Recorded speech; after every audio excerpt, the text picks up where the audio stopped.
Assalamualaikum warahmatullahi wabarakatuh. Perkenalkan, nama saya Farunda Rizka dengan NIM 201260002P dari Fakultas Vokasi Prodi Pengelolaan Perhotelan. Saya merupakan mahasiswa transisi dari Diploma 3 ke Diploma 4. Selama penelitian ini, saya dibimbing oleh Bapak Dr. Haji Solahuddin Arsyad, SE/MSc. Untuk judul penelitian ini adalah pengaruh penyimpanan bahan makanan perishable terhadap kualitas bahan makanan di non-reverse restoran Windham OP Hotel Palembang. Menurut Soekarno dan Pendit, Food and Beverage merupakan bidang usaha yang bergerak atau bertanggung jawab terhadap kebutuhan karena dalam pelayanannya menyediakan makanan dan minuman. Untuk menjaga bahan makanan agar selalu tetap baik, maka sistem penyimpanannya pun atau gudang penyimpanannya pun harus disesuaikan dengan jenis atau kelompoknya masing-masing, sesuai klasifikasinya masing-masing. Penyimpanan bahan makanan bertujuan untuk mengurangi pembusukan makanan sehingga umur simpan atau shelf life bahan makanan cukup lama dan ketersediaannya ada di sepanjang waktu. Berdasarkan ketahanannya, bahan makanan ini terdiri dari makanan tahan lama, semi tahan lama, dan tidak tahan lama menurut Jurnal Aplikasi Teknologi Pangan volume 2 dan nomor 2. Dan pada penelitian kali ini saya mengangkat masalah di yang tidak tahan lama, bahan makanan tidak tahan lama, yaitu perishable food. Perishable food adalah bahan makanan atau makanan yang cenderung mudah rusak, cepat membusuk, dan menjadi tidak aman apabila dalam penyimpanannya itu tidak sesuai. Maksud tidak sesuai di sini adalah jika temperatur chiller atau suhu ruang tidak sesuai dengan bahan makanan tersebut, karena ini bisa menjadi tidak aman dikonsumsi apabila suhu ruang atau chiller atau freezer itu tidak tepat. Hal ini dikarenakan perishable food rentan dan berisiko tinggi akan tumbuhnya bakteri. Pada penelitian kali ini saya bagi menjadi dua variabel, yaitu variabel X penyimpanan bahan makanan perishable dan variabel Y adalah kualitas bahan makanan. Untuk penyimpanan bahan makanan perishable atau variabel X, indikator penelitiannya adalah X1 tempat penyimpanan, X2 food labeling, dan X3 cleaning and sanitizing. Untuk kualitas bahan makanan Y, yaitu indikatornya adalah warna, tekstur, aroma, kondisi, dan bentuk. Penelitian ini dilatar belakangi karena adanya satu metode penyimpanan yang baik rata-rata belum sepenuhnya dijalankan oleh staff kitchen. Yang kedua, menimbulkan food waste dan food cost. Lalu, yang keempat, strategi apa sih yang harus dilakukan untuk mengurangi efek tersebut? Lalu saya tarik suatu rumusan masalah bahwa bagaimana penyimpanan bahan makanan perishable di Windham OP Hotel Palembang. Metode penelitian yang digunakan dalam penelitian ini adalah menggunakan metode kualitatif dan kuantitatif dengan mengambil sampel data 20 orang staff kitchen non-reverse restoran, menggunakan teknik pengumpulan data dengan cara membagikan kuesioner, kemudian dianalisis statistik deskriptif dengan skala Likert, serta statistik inferensia, yaitu uji validitas dan reliabilitas, regresi berganda, uji determinasi, dan uji t-test. Analisis data ini dibantu dengan Statistical of Social Science atau SPSS for Windows versi 20. Yang pertama adalah uji validitas. Menurut Sugiono, syarat minimum untuk dianggap memenuhi syarat adalah jika R 0,3 dan jika korelasi antara butir dengan skor kurang dari 0,3, maka instrumen tidak valid. Lalu yang kedua ada uji reliabilitas. Instrumen yang reliable adalah instrumen yang digunakan beberapa kali guna untuk mengukur objek yang sama, lalu akan menghasilkan data atau hasil yang sama pula, menurut Sugiono. Lalu yang ketiga adalah skala Likert. Menurut Sugiono, skala Likert digunakan untuk mengukur pendapat, sikap, serta persepsi kelompok atau seseorang tentang suatu fenomena. Dengan skala Likert, maka variabel yang nanti akan diukur dijabarkan menjadi indikator 3 variabel. Skala Likert memiliki dua bentuk pernyataan, yaitu pernyataan positif dan pernyataan negatif. Pernyataan positif diberi nilai atau skor 5, 4, 3, 2, dan 1. Sedangkan pernyataan negatif diberi skor 1, 2, 3, 4, dan 5. Lalu dalam penelitian ini saya juga menggunakan analisis regresi linear berganda, yaitu suatu analisis asosiasi yang digunakan secara bersamaan untuk meneliti pengaruh dua atau lebih variabel tergantung dengan skala interval menurut Umi Narimawati 2008. Lalu selanjutnya ada analisis determinasi, yaitu analisis determinasi dilakukan untuk mengukur koefisien apakah kemampuan model untuk menerangkan variasi variabel dependen sudah tepat atau sudah berapa jauh kemampuan model itu sendiri menurut Ghazali 2016. Lalu yang terakhir ada uji t-test dilakukan untuk menguji hipotesis penelitian yang mempengaruhi masing-masing variabel independen secara parsial terhadap variabel yang terikat. Uji t-test adalah salah satu rangkaian tes statistik yang digunakan untuk menguji kebenaran atau kepalsuan suatu hipotesis. Lalu akan terdapat perbedaan yang signifikan. Lalu kita ke pembahasan dan kesimpulan. Sebelumnya saya jelaskan terlebih dahulu gambaran umum Wyndham Opie Hotel Palembang. Wyndham Opie Hotel Palembang merupakan hotel bintang 5 yang terletak di kota Palembang, Sumatera Selatan.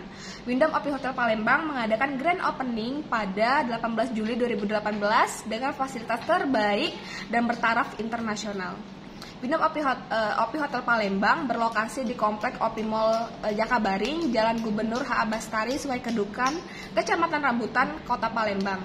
Wyndham Opie Hotel Palembang ini menjadi akomodasi bagi pelancong atau wisatawan asing yang berlibur ke Kota Palembang. Maka dari itu, Wyndham Opie Hotel Palembang dibuat semenarik mungkin untuk bisa menarik minat wisatawan yang akan datang. Selain itu, juga untuk menjadi nilai tambah atau tambahan penting bagi sektor pariwisata atau perhotelan di Kota Palembang. Menurut Barry Robinson selaku Presiden dan Dirut dari Pengembangan Internasional Wyndham Destination. Berikut gambar dari fasilitas-fasilitas yang disediakan oleh Wyndham Opie Hotel Palembang. Berikut hasil penelitian yang diperoleh dari uji validitas, yang dimana untuk variabel X dan Y itu sudah memenuhi sudah lebih dari 0,49, yang dimana dikatakan valid jika R hitung lebih besar dari R tabel menurut Ghazali 2001. Untuk tabel hasil uji validitas ini yang dimana variabel X dan Y sudah memenuhi, yaitu R hitung lebih besar dari R tabel, yang dimana ini sudah dikatakan valid. Lalu hasil penelitian berikutnya dari uji reliabilitas. Reliabilitas dilakukan untuk menguji dan mengukur konsistensi dari variabel penelitian. Pengujian reliabilitas dalam penelitian ini dilakukan dengan internal konsistensi dengan menggunakan teknik Alpha-Cronbach yang menghitung reliabilitas jika memberikan nilai koefisien alpha lebih besar daripada R tabel, yaitu 0,600 menurut Ghazali 2001. Dan pada hasil penelitian ini untuk variabel penyimpanan bahan makanan perishable dan kualitas bahan makanan atau Y itu sudah dikatakan reliable karena nilainya lebih dari R tabel. Dengan hasil uji reliabilitas di atas 0,600 sehingga penelitian ini dapat dilakukan. Berikut hasil analisis Likert penilaian penyimpanan bahan makanan perishable atau variabel X, di mana berdasarkan hasil kuesioner yang sudah saya sebar, penyimpanan bahan makanan perishable yang diterapkan oleh staf kitchen dan reverse restoran yaitu 4,2, yang artinya sering. Hasil ini menunjukkan bahwa SOP atau standar operasional terkait penyimpanan bahan makanan telah dijalankan oleh staf kitchen dan reverse restoran dengan baik walaupun tidak sangat sering.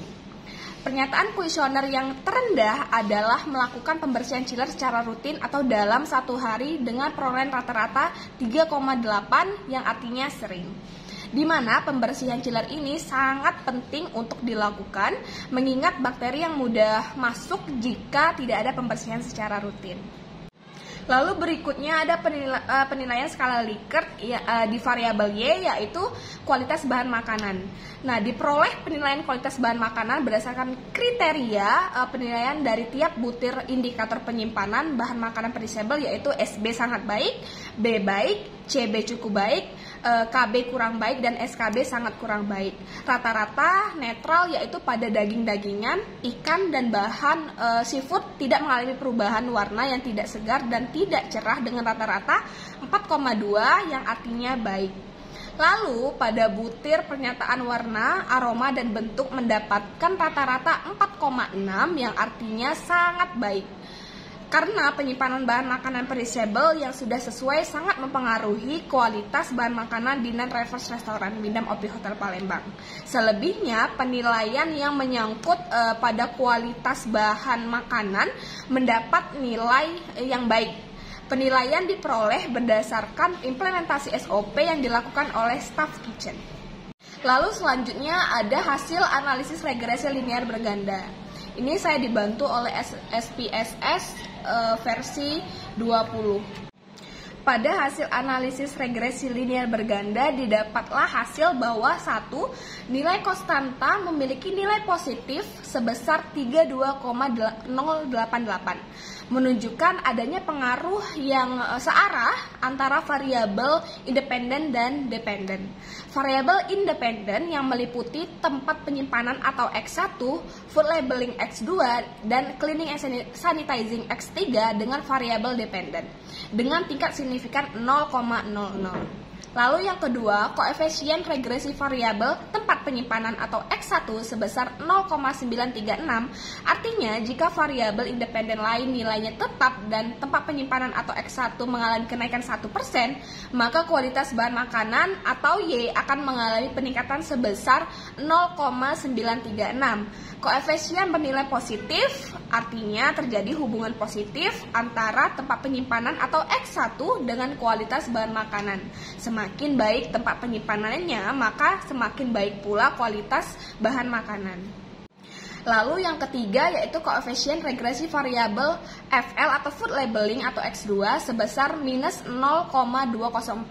Artinya jika variabel independen lain nilainya tetap dan food labeling atau X2 mengalami kenaikan 1%, maka kualitas bahan makanan Y akan mengalami penurunan sebesar 0,204. Koefisien bernilai negatif artinya terjadi hubungan negatif antara food labeling atau X2 dengan kualitas bahan makanan atau Y. Maka dari itu hipotesis ditolak. Disimpulkan bahwa tidak ada pengaruh signifikan antara food labeling X2 dengan kualitas bahan makanan Y. Lalu yang keempat, koefisien regresi variabel cleaning and sanitizing atau X3 sebesar minus 1277. Artinya jika variabel independen lain nilainya tetap dan cleaning and sanitizing atau X3 mengalami kenaikan 1%, maka kualitas bahan makanan atau Y akan mengalami penurunan sebesar 1227. Koefisien bernilai negatif artinya terjadi hubungan negatif antara cleaning and sanitizing atau X3 dengan kualitas bahan makanan. Untuk hipotesis pada variabel cleaning and sanitizing atau X3 itu diterima karena nilai signifikasi 0,04 lebih kecil dari 0,05. Maka dinyatakan ada pengaruh yang signifikan antara cleaning and sanitizing terhadap kualitas bahan makanan. Lalu selanjutnya analisis determinasi. Koefisien determinasi merupakan angka yang digunakan untuk menyatakan dan mengetahui kontribusi atau sumbangan yang diberikan pada satu variabel menurut Ghazali 2016. Nah, pada hasil analisis determinasi ini dipengaruhi nilai koefisien R² sebesar 0,523 atau sebesar 52,3%, sedangkan sisanya 100% dikurang 52,3% yaitu 4,77%. Dijelaskan oleh di luar model, jadi bisa diambil kesimpulan bahwa besarnya pengaruh variabel X1, X2, dan S3 terhadap kualitas bahan makanan Y adalah sebesar 52,3%. Lalu berikutnya ada OJT test. Nah, ini adalah gambar kurva lonceng yang sudah saya buat. Berdasarkan gambar kurva daerah penolakan dan penerimaan HO dapat dipantau bahwa T hitung X1 terletak di daerah yang positif jatuh pada penerimaan HO, yaitu sebesar 1841. Hasil uji t-test atau hipotesis T hitung 1814 lebih kecil dari T tabel, yaitu 2,144 dengan taraf signifikan 0,05%. Maka HO diterima dan HA ditolak, sehingga dapat dianalisis tidak ada pengaruh dalam hal tempat penyimpanan atau X1 terhadap kualitas bahan makanan atau Y. Lalu T hitung X2 terletak di daerah yang negatif jatuh pada penerimaan HO, yaitu sebesar -1049. Hasil uji t-test atau hipotesis T hitung -1049 lebih kecil dari T tabel 2,144 dengan taraf signifikan 0,05%. Maka HO diterima dan HA ditolak, sehingga dapat dianalisis tidak ada pengaruh dalam hal food labeling atau X2 terhadap kualitas bahan makanan Y. Lalu T hitung X3 terletak di daerah yang negatif jatuh pada penerimaan HO, yaitu sebesar -2,292. Hasil uji t-test atau hipotesis T hitung -2,292 lebih besar dari T tabel, yaitu 2,144 dengan taraf signifikan 0,05%. Maka HO ditolak dan HA diterima, sehingga dapat dianalisis ada pengaruh dalam hal cleaning and sanitizing X atau X3 terhadap kualitas bahan makanan atau Y. Adapun saran yang dapat diberikan yaitu adanya pengawasan atau pelatihan khusus untuk food and beverage produk mengenai penyimpanan bahan makanan perishable yang baik, teratur, dan sesuai dengan SOP agar kualitas bahan makanannya pun terjaga dengan baik dan tidak mengalami food waste dan food cost. Baik, itulah tadi seminar hasil penelitian saya. Saya rasa cukup. Terima kasih. Wassalamualaikum warahmatullahi wabarakatuh. Salam vokasi.